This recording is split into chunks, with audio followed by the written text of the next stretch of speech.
Okay, so the decision is to use Bolt.new, and JB has just signed up. He's got an account, and you want to share what you're looking at Yes, let's Bolt.new? take care of that. It should be here. All right, there we are. Okay, so it's asking us, what do you want to build? And I guess my suggestion would be to go ahead, JB, and tell it, what kind of give it a rough outline of what you want to build, like in Okay, so what are the key summary form. parts? I'm thinking that one of the key parts is offline friendly, and um, I mean, really, offline friendly mobile app is all I have in mind. You feel like that's enough of a description of the technology part, and then the rest will just be here's what it needs to do. Yes. Okay. So I would lead with here's what it needs to do, and then I would Right. add the requirements that it has to be offline friendly and mobile. Okay. All That's right. the way I would So do it. we'll Yeah. I want to give we'll that. do it that way. Okay. Okay, just for editing purposes. So that's why I paused for a few seconds. I don't think people want to watch me type. So my idea will then be um, Okay, so JB has written out his requirements here. He's just going to read them out real quick. yes. So I need an app to track bowling practice sessions over time so that I can analyze those practice sessions later outside the app. Each bowling practice session is a sequence of balls thrown, a throw, with their outcomes, and there are a handful of different outcomes for each throw. I want to record the outcome of each throw as it happens. I also want to keep a list of prior practice sessions that I can review, that should say, so that I can review and analyze them later. Okay. The outcomes for a throw and their names are, and there are little symbols here. So X strike, L for left corner, R for right corner, C for chop, S for split, H for head pin, A for aces, left angle bracket for, or less than for miss left, and greater than for miss right. And yes, if you're wondering, those are 5-pin bowling terms because this is 5-pin bowling, not 10-pin. I need this app to work on Android and to be fully available offline, and so I won't always have access to a reliable internet connection while I'm practicing. And yes, that's really how I spell those words. I also need to export data so that I can analyze it elsewhere. All right, let's see what happens. Okay. Continue anyway. I don't mind being limited. All right. What do you want to know? Oh, this is hilarious. This is just because we created a new Bolt account. Mhm. All right. Well, you know what? Let's do this offline and then we'll come back. Okay. Okay, so JB just went through a little survey that they Yeah, kind of exactly. asked you Bolts to needed to do. onboard me, but it was churning in the background, and you can see over here Yes, and already. It it's thought for a still whole 5 seconds before it started to do some work. it's actually still churning, which is Yes, interesting. Can you actually I'm a scroll up to see what yes. what it's doing? So uh, it looks like, well, its summary is quite nice, right? Based on your requirements, I'll create a comprehensive bowling practice tracking app with offline functionality and data export capabilities. The app will use tab navigation as the primary structure with practice, history, and export sections. Um, Sounds good. and yeah, that kind of sounds like what I ended up evolving when I built this in Python myself. Okay. Um, so it's going to tell me how beautiful it is. That's nice because I definitely cannot do beautiful. And when I was building it in Beware with Toga and Python, what we got, of course, was a face only a parent could love because it looked like an Android app from Android 0.2, Yes, but it it sort of worked. did. So the only thing that makes me nervous here is I'm seeing a bunch of TypeScript, which is not necessarily what I was hoping for, but it's going to be what it's going to be. Oh, and I can There preview you this on my go. mobile device. How It looks interesting. like it's going to do it in React Native. Sorry, maybe. I Oh, don't know. That's what I'm guessing from the that's TypeScript. unfortunate, but whatever. Oh, so I'm going to pause now because I Okay. betting you don't have Expo installed, so I'll just pause. All right. So good news. While Bolt was running, things happened. Bad news. It is stuck building the mobile application. There is here terminal error that says unable to resolve expo sharing from app tabs export.tsx. And when I look at my phone, I get this impenetrable error code. Well, not impenetrable because I can read it.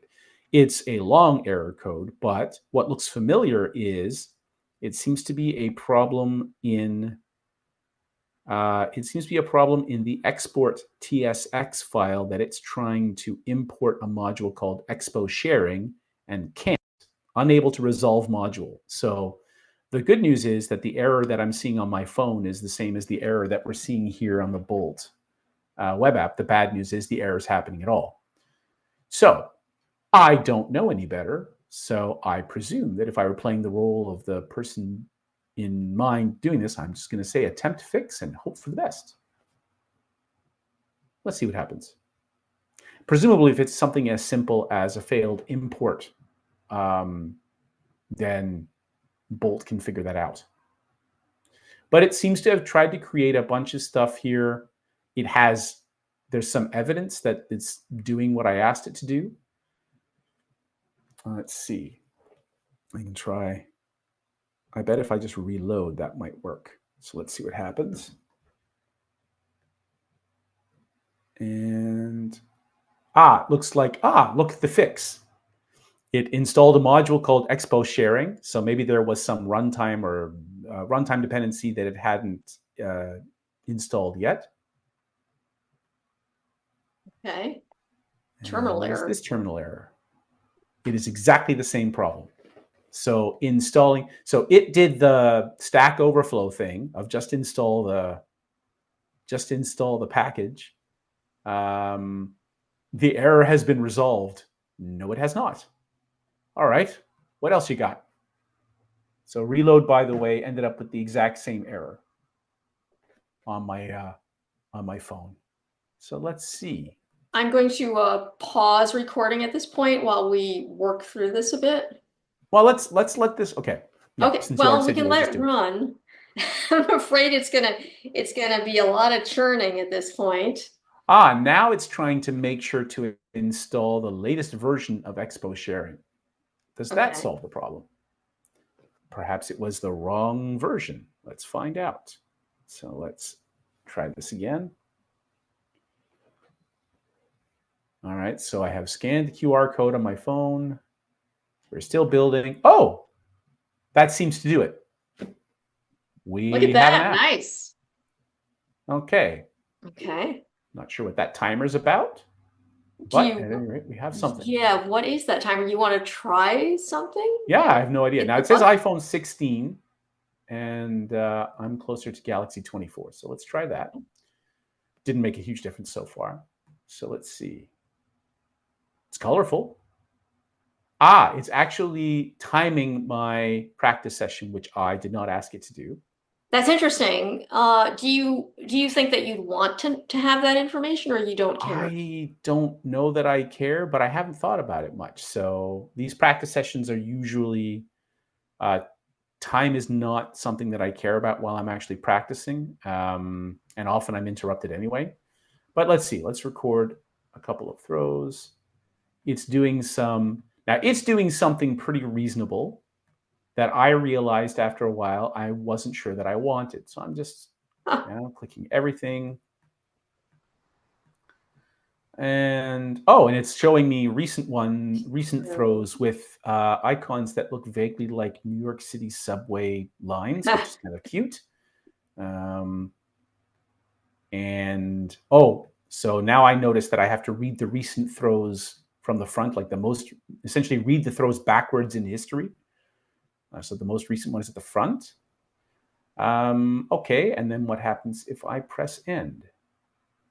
Okay, that does what I expect. So that's not bad. It gives me a nice tally. There's one piece of domain information it doesn't have. That's not surprising. It doesn't actually show you the history, though, right? Like if you wanted a list. Right. So what I don't have in here is it doesn't look like I can see all the throws, but maybe that's only available in the export. Right. And what makes me worried right now is that it's only going to export the tally and not the raw information, Give it a try. which might be okay. But yeah, first I want to put Another one. one Okay. more just to make sure the history actually does something.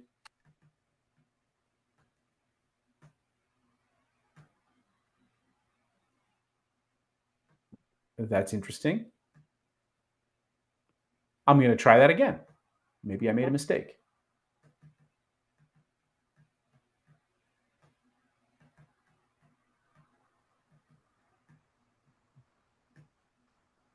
I'm really hoping there's two of these, and there isn't. So it's not actually keeping track of the history. It's only showing the first one. Right. It's only showing you one session.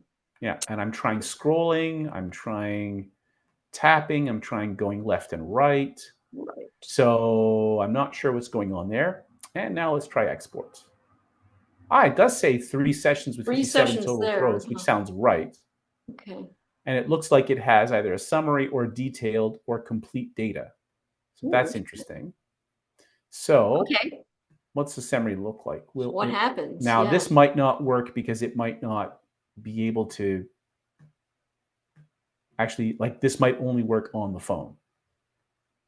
It's interesting that it's not, I don't see any error messages or complaints or Right. It anything. might just be trying to sort of hand off to the, it's trying to hand off to Android. And since it's not actually running all of Android, I'm not getting anything. Or it could be that it does nothing actually on the phone either. Yeah.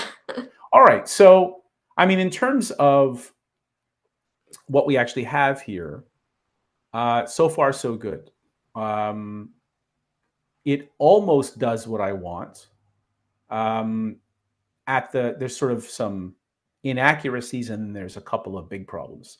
Big problem number one is it doesn't let me browse the entire Yes. practice history. Yeah, I would expect that. Evidently, the practices are in there, but the history, I can't browse all of them unless it's just that there's a control that's only available on the phone that for whatever reason we can't use on the web version. Right. I would expect the history tab to show me literally a history of sessions, right? Instead of Right. I just would, yeah, one give me a session. card for each one, probably in reverse Yes. chronological order. Right. And the other, so that I think is the big thing. And of course, we don't have evidence yet that export does anything. I'll check the Right.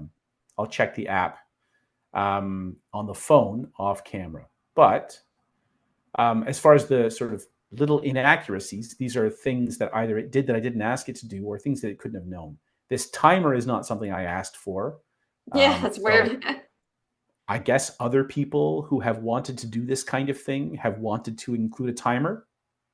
It would be interesting to know sort of how it made that connection. Yeah.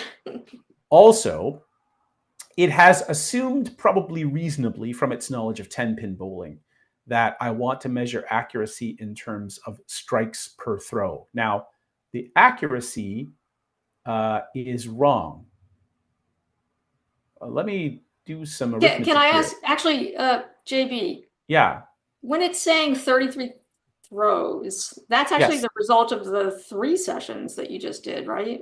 No, evidently not, because there were 57 total throws. So I think the first one had 33. So one thing you'll notice that's a bit confusing is it says here 12 strikes, and then the Right. throw breakdown doesn't include the strikes.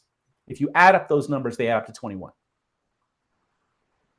So Right. So that's why these I'm, are the 21 other throws plus the 12 strikes makes 33. but the last session that you recorded, that didn't have 12 strikes. No, this is the first session. The first session is the only one Got that the it. It's practice showing history you is your showing. first session. Yes, Oh, because when I added the second one, this didn't change. okay. Got it. Got it. So the other thing is accuracy it has is 63.6%. So I can do the arithmetic in my head on that one. That is what, 7 out of 11? So 21 out of 33. So the Okay. accuracy is backwards. So there's two problems. The first problem is accuracy in this domain is not measured by strikes. It's measured by everything that isn't a miss. Okay. Second problem, that accuracy number is backwards. According to the data it has, that accuracy should be 12 out of 33, which is 4 out of 11, which is 36.3636%. and it Okay, but so got I that, would it got the say sign backwards. But that's pretty that's a good. minor detail, Yeah, right? that should be relatively easy to change. Yep. Um, I mean, and then of course, you didn't even suggest to compute that. It's sort of like right, throwing something at it you made that some you guesses asked. about how I wanted to analyze things, Yeah. because I told it I might want to analyze it later. And it made what I think are pretty reasonable guesses based on its knowledge of 10 pin bowling, where really all you care about is strike, spare, split, and other. Whereas what I'm analyzing is a little bit different. So, and those seem like very easy things to change. That seems like the kind of thing where there's some really simple arithmetic code in there. I don't speak TypeScript natively, but I'm pretty sure that I know enough JavaScript to be able to tweak that calculation. That'll give me a little refactoring to do because I can extract the calculation to its own little function, and I can even test drive it if I want to. Mhm. Um, so that and the timer are sort of the two things that are like just off, but maybe off in a pleasing way. Maybe they, uh, it's sort of the same kind of experience you have when you're trying to explain your idea to someone who doesn't understand the domain and they Yeah. ask helpful, dumb questions Yeah. because they help you surface things that maybe you didn't remember you needed to say, or they help you understand that, oh, okay, they're thinking that the boundary is way out here. I just needed to be in here. Glad that we figured that out early. So that's nice. And I would have liked some evidence that these export features actually did something, but I can try it on the phone So there are a couple things that you can't know and at this see. point. You don't know Right. whether there's the offline behavior is correct because you're not I'm online. online, Yeah. and you don't know whether that export is actually working or not. Right. So I guess the question is, do you want to try to install this on your phone and then, or do you want to first try to fix the history screen so that you see all the panels with your sessions? I think I'd like to at least see whether the export stuff and the offline stuff works. So Right. Okay. I'll take a moment. We'll go through that stuff on the phone and then we'll come back and share our experiences. Okay. So pausing. There we go. Okay, so good news, bad news. There seemed to be some different behavior between the web preview and the mobile app installed with what's it, Expo Go. Expo Go. Yes. And I theorized that the problem was Firefox. And it, StackBlitz did warn me, hey, you're using a non-standard browser because apparently Firefox is non-standard. So I started in Chrome. That doesn't seem to have changed anything. What we have is an app that does stuff, and it's not horrible, but it has some problems. So the first problem is when we install it on Expo Go, On your the mobile app device, on the right? mobile device, Just to be exactly. clear. Yeah. The my Android Galaxy, whatever they are, navigation buttons for like home, back, and rifle through the apps are superimposed on the tabs at the bottom of the screen. And this is something that I've seen happen with other apps when we upgraded One UI on our phones to One UI 7. Some apps were suddenly not computing where the bottom of the screen was properly. So I presume it's the same kind of problem. The second thing is the history. We create a whole practice session, we press end, go to the history tab, and it's not there. And what's even stranger is that one version of the app would only record the first practice session in the history, or sorry, would only show the first practice session in the history, and the others wouldn't be there. And yet, when we went to the export tab, there was evidence that those other practice sessions were in memory. They're just not being shown on the history. Right now, I mean, I've created a couple of practice sessions and they don't show up in the history, and I do not know what's going on there.